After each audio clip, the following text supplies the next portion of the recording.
سال بعد رخصتی اور ولیمہ کر سکتے ہیں کیونکہ بچوں کی عمریں ابھی کم ہیں اور وہ پڑھ رہے ہیں. عبد الغنی انڈیا. میرا خیال ہے ان کا مطلب یہ ہے کہ والدین پوچھ رہے ہیں کہ ہمارے بچے ابھی پڑھ رہے ہیں تو ہم اپنے دوسرے بچے کے نکاح میں تاخیر کر سکتے ہیں, یعنی رخصتی میں تاخیر کر سکتے ہیں. دیکھیں, نکاح بھی جلد کرنا چاہیے, رخصتی بھی جلدی کرنی چاہیے. کوئی واقعی شرعی عذر ہو تو رخصتی میں تاخیر میں کوئی حرج نہیں ہے. تو یہ جو مسئلہ ہے نا کہ بچے پڑھ رہے ہیں تو بچوں کے پڑھنے, تو نکاح میں یاد رکھیں پڑھائی میں رکاوٹ نہیں ہے. نکاح کر دیں, بچہ پڑھتا رہے گا, بلکہ اور اچھی طریقے سے پڑھے گا, انسان کا بچہ بن کے پڑھے گا وہ. ورنہ وہ یونیورسٹی میں, کالج میں آنکھ مٹکے کرتا رہے گا, لڑکیوں سے دوستیاں لگاتا رہے گا, اس میں خواہشات پیدا ہوتی ہیں جو انسان کی نیچر ہے. آپ نیچر سے تو نہیں لڑ سکتے نا, تو آنکھ مٹکے کرے گا اور الٹی سیدھی حرکتیں کرے گا, پڑھائی میں دلچسپی نہیں لے گا. نکاح ہو گیا تو انشاءاللہ اس کی ایک جائز خواہش پوری ہو جائے گی, اس کے جذبات کو تسکین مل جائے گی. 24 گھنٹے کوئی بیوی کی خدمت میں تھوڑی لگا رہتا ہے. لوگوں نے پتہ نہیں کیا بنا لیا ہے.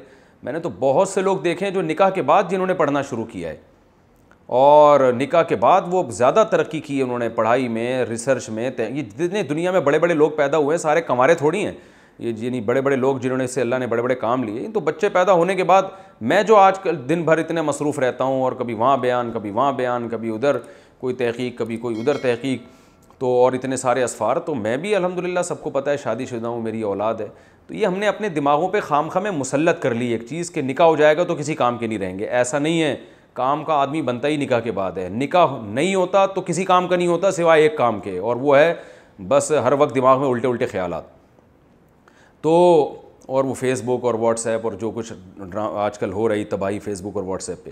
تو اس لیے آپ رسول اللہ صلی اللہ علیہ وسلم کے حکم کو فالو کریں. یا معاشر الشباب من استطاع منکم الباءۃ فلیتزوج, جس میں نکاح کی استطاعت ہے وہ کر لے. اور اللہ کا قرآن میں حکم ہے انکحوا الایام منکم, جو بے نکاح ہوں ان کا نکاح کرا دیا کرو. اللہ نے یہ نکاح کہ تعلیم میں اگر رکاوٹ بن رہے ہیں تو نہ کراؤ, ایسا نہیں ہے. نکاح کرا دیں.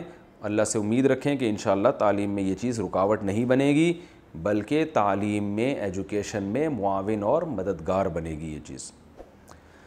باقی فی نفسی ہی جتنی چاہے تاخیر کریں, لڑکی راضی ہو اگر تاخیر پہ, لڑکی والے تو ٹھیک ہے, اور دونوں راضی ہوں تو بذات خود کوئی فرض نہیں ہے نکاح کے فوراً بعد رخصتی. 10 سال تاخیر کر دیں, 20 سال تاخیر کر دیں, بڑھاپے تک تاخیر کر دیں, کوئی گورنمنٹ کی طرف سے بھی کوئی پابندی نہیں, اللہ کی طرف سے بھی. شرط یہ ہے کہ گناہ سے بچت ہو رہی ہو. لیکن یہ کام پسندیدہ نہیں ہے, میں نے بتایا اسلام نے اس کو اچھا نہیں سمجھا, ناپسند کیا ہے, اور آپ صلی اللہ علیہ وسلم نے بہت شدید ترغیبات دی ہیں. اس لیے کہتے ہیں کہ نکاح سنت مؤکدہ ہے. ظاہر ہے نکاح سے مراد رخصتی والا نکاح ہی ہے, سنت مؤکدہ ہے. تو ایسا آدمی قابل ملامت ہے جو نکاح نہ کرے یا نکاح کر کے اس میں بلا وجہ تاخیر کر رہا ہو. تو سنت مؤکدہ یہی ہوتی ہے کہ جس کو آپ چھوڑ دیں تو قابل ملامت ہوں.